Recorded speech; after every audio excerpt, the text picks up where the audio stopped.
মিরসরাইয়ের ১১ নং মঘাদিয়া ইউনিয়ন বিএনপির সাবেক সাধারণ সম্পাদক ও ইউনিয়ন ছাত্রদলের সাবেক সভাপতি প্রয়াত আমজাদ হোসেন তুহিনের স্মরণে দোয়া ও মিলাদ মাহফিল অনুষ্ঠিত হয়েছে। মঙ্গলবার সকাল ১০টায় মঘাদিয়া ইউনিয়ন বিএনপির সাবেক যুগ্ম আহ্বায়ক ও জাসাস মিরসরাই শাখার সহসভাপতি মোহাম্মদ আলমগীরের উদ্যোগে মিয়াপাড়া জামে মসজিদে এই শোকসভা অনুষ্ঠিত হয়। শোকসভা শেষে দলীয় নেতাকর্মীদের সাথে নিয়ে তুহিনের কবর জিয়ারত করেন তিনি। এরপর মোহাম্মদ আলমগীর নিয়মিত কর্মসূচির অংশ হিসেবে বিভিন্ন ওয়ার্ডের অসুস্থ রোগীদের সাথে সাক্ষাৎ করেন এবং ৭ নং ওয়ার্ড হাসিমনগরের খালেদা বেগম, ৫ নং ওয়ার্ড ভূঁইয়া তালুকের দীপু ও একই এলাকার ক্যান্সার আক্রান্ত এক মহিলার চিকিৎসার জন্য নগদ অর্থ প্রদান করেন।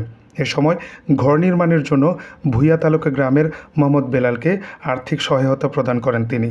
এছাড়াও মোহাম্মদ আলমগীর পূর্ব প্রতিশ্রুতি অনুযায়ী ৩ ঘড়িয়াটোলা গ্রামের প্যারালাইসিস রোগী পূর্ব মলিয়া ইসে জামে মসজিদ, প্রকাশা দারোগাবাড়ি জামে মসজিদের খতিব আব্দুল হাই ফকির আহমদ ও আবু জাফরকে হুইল চেয়ার প্রদান করেন।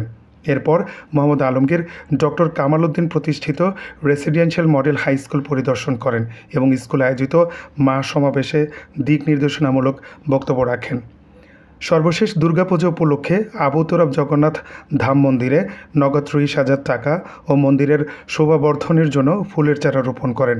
এ সময় তিনি মঘাদিয়া ইউনিয়নের বাকি ৬ দুর্গাপূজায় ৫,০০০ টাকা করে অনুদান ও দরিদ্রদের মাঝে শাড়ি লুঙ্গি দেওয়ার ঘোষণা দেন।